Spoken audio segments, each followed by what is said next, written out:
Next stock ಐಟಮ್ಗೆ ಹೋಗ್ತಾಯಿನಿ. Stock item ಅಂದರೆ ನೀವು ನೋಡಿ step by step. Stock item fifth last step.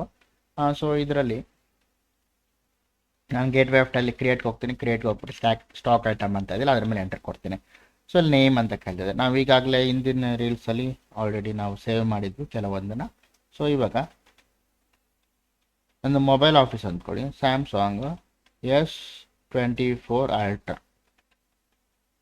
ಅಂದರೆ ಅದ್ರ ಮೊಬೈಲ್ ಹೆಸರು, ಒಂದು ಮೊಬೈಲ್ ಹೆಸರು.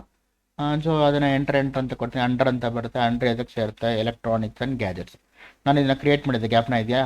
ಸೊ ಅದನ್ನ ಸೆಲೆಕ್ಟ್ ಮಾಡ್ತೀನಿ. ಅಂದರೆ ಸ್ಯಾಮ್ಸಂಗ್ ಅನ್ನೋದು ಎಲೆಕ್ಟ್ರಾನಿಕ್ಸ್ ಸಂಬಂಧಪಟ್ಟದ್ದು, ಇಲ್ಲ ಮೊಬೈಲ್ ಆಕ್ಸೆಸರೀಸ್ ಬೇರೆ, ಎಲೆಕ್ಟ್ರಾನಿಕ್ಸ್ ಬೇರೆ. ಸೊ ಎಲೆಕ್ಟ್ರಾನಿಕ್ಸ್ ಸಂಬಂಧಪಟ್ಟದ್ದು ಎಂಟು ಅಂತ ಕೊಡ್ತೀನಿ.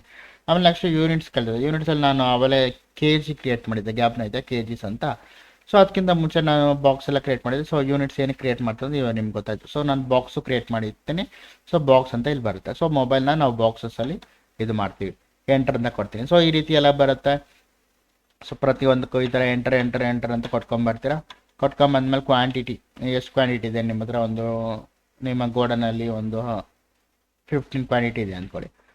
ಒಂದಕ್ಕೆ ಅಂದರೆ ಎಲ್ಲಿದೆ ನಿಮ್ಮ ಗೋಡನ್? ನೀವು ಗೋಡನ್ ಕ್ರಿಯೇಟ್ ಮಾಡಿದ್ರೆ ಬರುತ್ತಾ, ಇಲ್ಲಾಂದರೆ ಬರೋದಿಲ್ಲ. ನಾವು ಈಗಾಗಲೇ ಗೋಡನ್ನ ಕ್ರಿಯೇಟ್ ಮಾಡಿದ್ವಿ. ಗ್ಯಾಪ್ನಿದೆ ಮೇನ್ ವೇರ್ ಹೌಸ್ ಬೆಂಗಳೂರು ಅನ್ನೋದನ್ನ ಗೋಡನ್ನ ಕ್ರಿಯೇಟ್ ಮಾಡಿದ್ವಿ. ಸೊ ಅದನ್ನೇ ಸೆಲೆಕ್ಟ್ ಮಾಡ್ತೀನಿ. 15 ಬಾಕ್ಸ್ ಇದೆ. ರೇಟ್ ಎಷ್ಟು? ಒಂದಕ್ಕೆ ಫಾರ್ ಎಕ್ಸಾಂಪಲ್ ಒಂದಕ್ಕೆ ಒಂದು 65,000 ಅಂತ ಹಾಕ್ಕೊತೀನಿ. So per box total amount 9,75,000 ಆಯಿತು. ಎಂಟರ್ ಅಂತ ಕೊಟ್ಬಿಡ್ತೀನಿ, ಸೇವ್ ಆಗಿಬಿಡುತ್ತೆ. ಸೊ ಈ ರೀತಿ ನಾವು ಕ್ರಿಯೇಟ್ ಮಾಡ್ಕೊಬೋದು.